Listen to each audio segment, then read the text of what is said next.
Yo, what's going on guys? Welcome back to my second YouTube video. So today I'm gonna be making the Crunchwrap Supreme. You guys probably know what that is already. It's a Taco Bell staple. I think it's a lot healthier when you make it from home because they probably don't add a bunch of shit. So shout out Jackie. Thank you very much for the suggestion. If you guys have any suggestions for the next video, just leave it in the comment down below.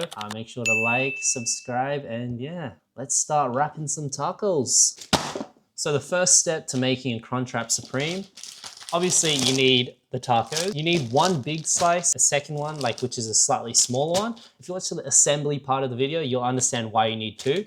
Sour cream, taco seasoning, beef mince, get some tomatoes, and lettuce. You don't need to have this, but I found this at my local Woolies. So yeah, this will make it a little bit more authentic, although it might reduce the health points. And obviously more crap, sliced cheese. And lastly, Doritos. So yeah, let's get into it.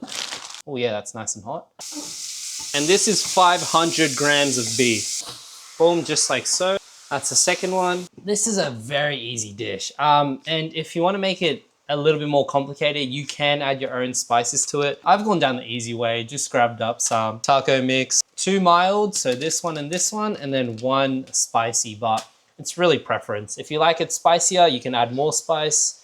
If you don't like it spicy, you can just do mild, but basically 1 sachet is for 500 grams of beef, and I have 1.5 kilos, so that's 3 sachets. Generally speaking, you probably want to add it before it's cooked so it mixes nice and well, and that fat that's been rendered off the beef is going to mix it well. And you want to spread it nice and evenly. Second pack. Mix that in, stir it. You don't want one really salty piece. I don't know if you guys are following along with this cooking. Cooking is all about judgment and experience. Now, I'm not saying I'm an experienced cook. You know, the more you cook, the more you learn. My goal isn't to be the #1 chef. It's to be a good cook. But yeah, overall, looking pretty good. Look at that beef. All right, now the beef is just simmering. Let's prep the veggies. So there's only 2 vegetables, lettuce and tomato. Probably the most universally acceptable vegetables from the most pickiest eaters. Yeah, no wonder why Taco Bell decides to only put these 2 veggies in, and the rest is just garbage. This bloody lettuce is heavy. So the water must be stuck in here somewhere. Oh yeah, look at that. Come on, buddy. You fellas would know this feeling. Let me get you in on a little secret. You see this little butt of the lettuce? You want to just hit this part really hard, and then you can take it out. 3, 2, 1. Oh shit. All right, let me hit it again. 3, 2, 1. Just like that. All the lettuce should be disassembled. And then you're left with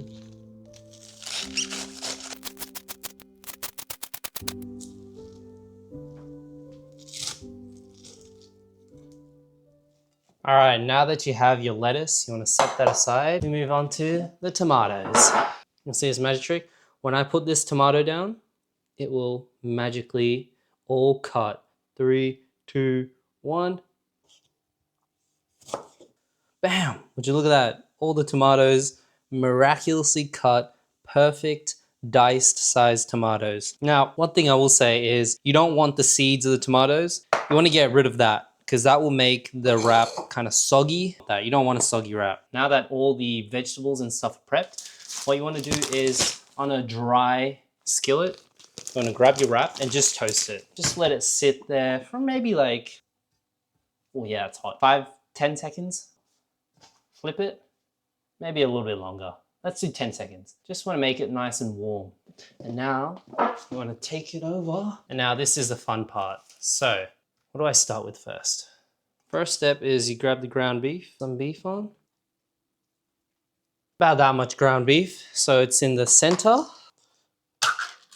Your definitely unhealthy, saturated nacho cheese.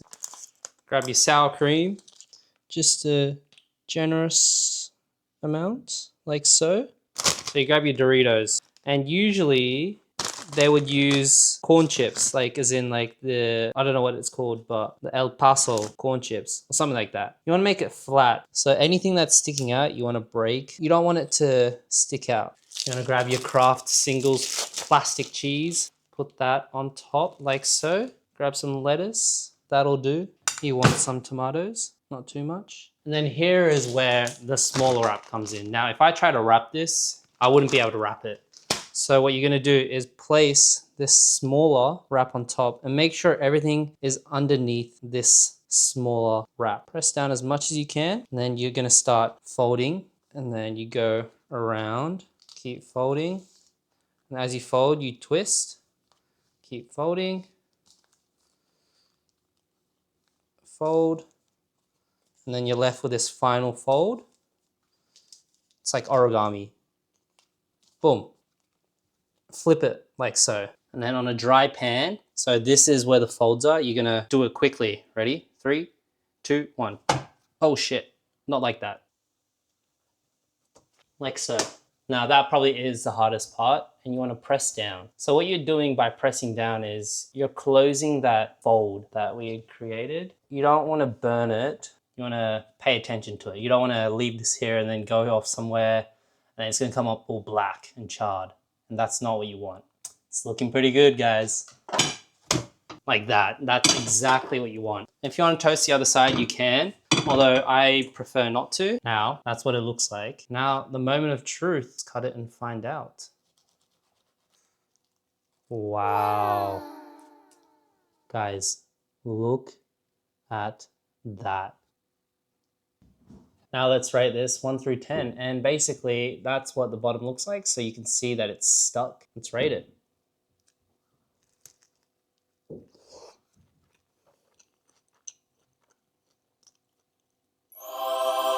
That tastes exactly like a Crunchwrap Supreme from Taco Bell.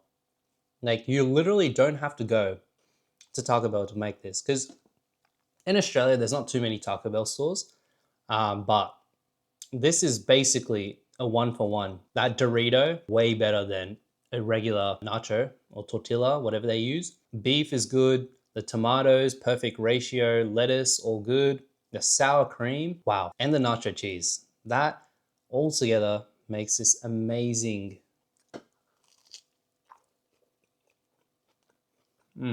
It's just got the right amount of spice and a little bit of sweetness as well. I'm not too sure where that sweetness is coming from. 10 out of 10, would make again. Now, if you enjoyed this video, make sure you leave a like, comment, subscribe, and obviously comment what you want me to make next. I'll make whatever the next comment suggests. I guess, yeah, I'll see you in the next video. I'm gonna enjoy this. Yeah. Bye-bye. Nom nom nom nom nom.